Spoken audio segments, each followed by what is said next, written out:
Caliban is meta now.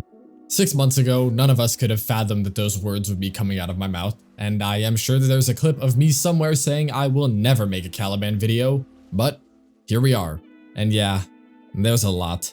Before that though, I got a glyph. To access it, either check out the website linked in the pinned comment or go to the in-game market, head over here, and then enter code KAI, all caps, and this beautiful logo drawn by my friend Libsoric will become available to all of you guys. Thank you so much to DE, and thank you for all of you guys for getting me here. Alright, back to the video. Firstly, Caliban has access to a new but not new status in Tau damage. Tau damage was originally only able to be dealt by sentients and actually had no modifiers or status effects of its own, but with his rework that has changed drastically, with the Tau status now possessing its own unique effect. Similar to Dante's Peregrims, Tau status adds status chance vulnerability at 10% per stack. Basically, it just increases the status chance of whatever is firing at the enemy. This damage type is now present in every single one of his abilities and still possesses no positive or negative damage modifiers, but is immensely helpful for the setup that I have ready to show you guys later. Moving on, Caliban's passive of Adaptive Armor is literally just the adaptation mod, except if the DR was cut from 90% to 50%. This damage reduction is team-wide, which is pretty nice. This does apply within the affinity radius, but importantly, it doesn't actually stack with adaptation, which sucks. If it is equipped though, the DR from whichever one is higher will overtake the other. Stacking occurs at 5% per instance of damage taken. If none is dealt for 5 seconds, it will decay at a rate of 2% per second. Razor Gyre, the spin to win, is actually a W now. Casting costs a very cheap 25 energy, and now will launch Caliban forward in a rotating dash for 30 meters. This is unchanged by the range stat. What is changed here though is the radius of damage around Caliban during this dash, and it really does get out there. Starting at 12 meters, any enemy around Caliban will be hit with 500 Tau damage with a 25% chance to proc the status. And when I say any enemy around Caliban, I mean like anything. This kind of goes through walls, most of them. Some it doesn't, I don't know, it's kind of inconsistent, but this just hits everything around you. The ability will also refill Caliban's health, shields, and overshields if possible.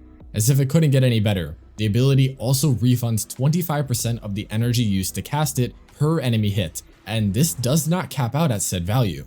Look at our energy here. With a 25 casting cost, we would go down to 140, but no, we instead completely refill the bar, and that is because the ability's regeneration effects can extend past the initial casting cost.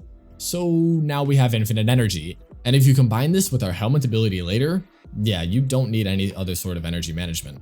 Sentient Wrath, I'll be honest with you guys now, I helmet this one off, but it is still a good ability. It's just not crucial to what we're doing with him today.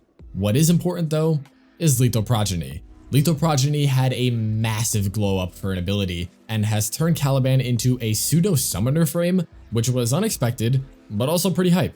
Progeny has 3 variants, each granting you a different group of sentient companions with different utilities. Before covering them individually, irregardless of what they spawn, they are summoned at a variable rank level, which is dictated by Caliban's level and then multiplied by your strength. Strength also multiplies their base damage and health values. As sentients, they also of course possess damage adaptation and health gating towards adapted damage sources. Every sentient group also provides Caliban and his teammates with aggressive shield recharge, which does scale starting at 25 per second per active sentient, this being 3 for 2 of the groups and 7 for the third.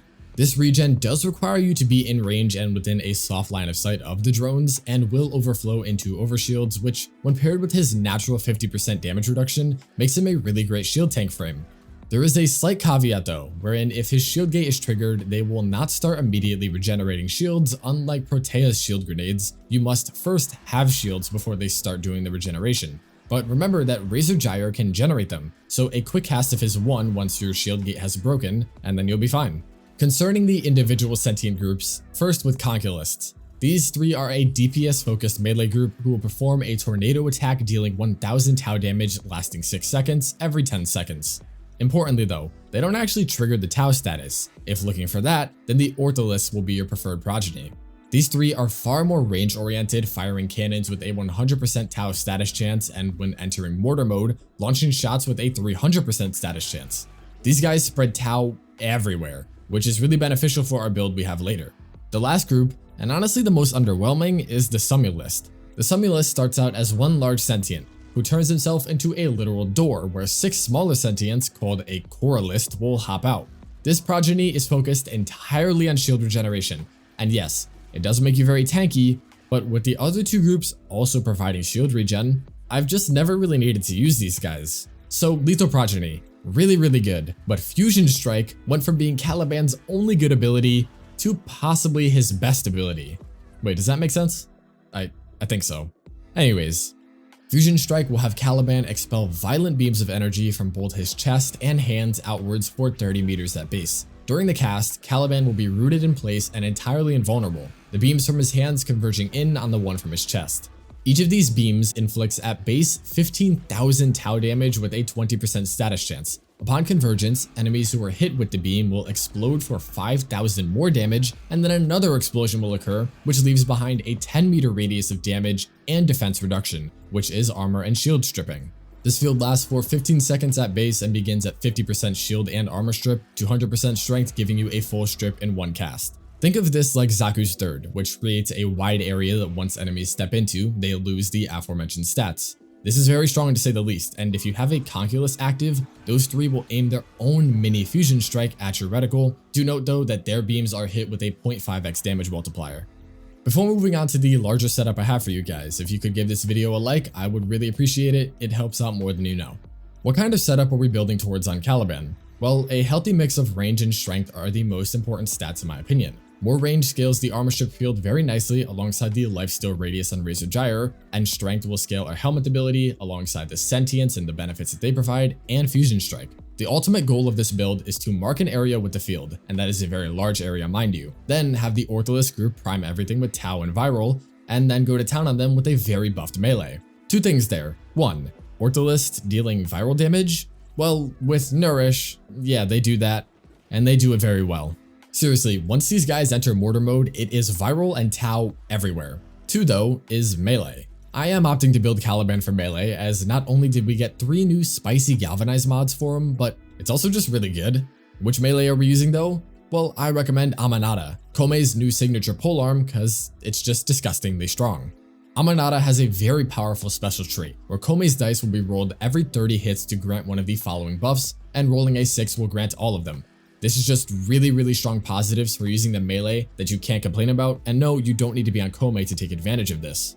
Build-wise, we are going for a melee influence setup with Electric and Blast. Consider the other stuff we have in the build already. So much Tau status for more of every other damaging status, Viral to multiply said damage, and enemies are also completely full stripped of all their defenses, so it just makes sense. Make sure you have Volcanic and Frost first before getting Vicious to get Electric and Blast, Blood Rush and Status Chance for higher values of their respective stats, and a Smite mod to double dip on Blast and Electric. This slot is actually going to go to one of our new Galvanized mods, Galvanized Steel. Steel gives 110% critical chance by itself, with kills adding more critical damage, that being 30% per kill up to a cap of 4, which does exceed that of Organ Shatter, so this is kind of just going to be everywhere now.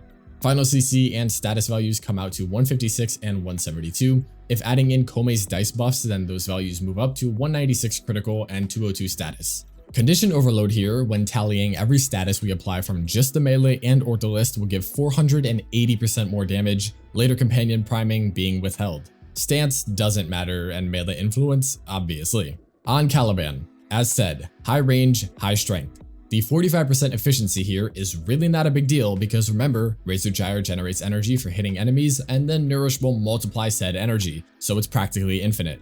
So much energy is generated that we don't even need Energize, instead I opt for Mult Augmented. Duration at 128 gives the progeny just under 60 seconds and the armor strip field 20 seconds, though you'll find yourself recasting it a lot. Archon Intensified does get triggered by Razor Gyre, the health damage originating from Combat Discipline, which also will self-trigger Nourish's Viral Wave, and remember that your Ortholist will also have that Viral Wave, so that's just even more viral going around. I do have Redirection in this slot, though really it's entirely up to you to use whatever you want here.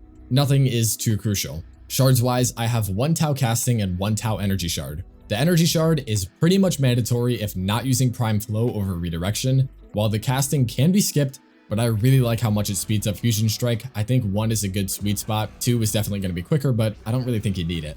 His other abilities are pretty quick. Companion wise, a basic Nautilus with Cordon and Manifold Bond is going to work well here. Use Hellstrom for additional status priming with this build. Momentous Bond will fill out the rest of the elemental list after some Eximus kills. Primary and secondary are irrelevant here. Use whatever you would like, and for a focus school, Zenerek can't do you wrong, but again, this is also up to personal preference. We already have everything else situated. And that just about does it for Caliban, everyone. I am honestly really impressed with this rework. He feels different, but also not really. I think it's just some of the adjustments they made to his abilities and how they already play just makes him feel so much better. I don't know exactly what it is, but I really messed with the changes, and I'm definitely going to play him some more going forward. What setups have you guys been trying out on Caliban? Please let me know. I have a Kome video that is similar to this one, releasing with 2 helmet setups, being both Wrathful Advance and either Sickening Pulse or Expedite Suffering. Still doing some testing that I'm going to talk more with you guys about on my next stream, but thank you for watching. An even bigger thank you to all of my wonderful channel and Patreon members. Seriously, I appreciate you guys a lot.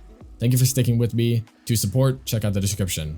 I will see all of you guys very soon though. Stay safe. Peace.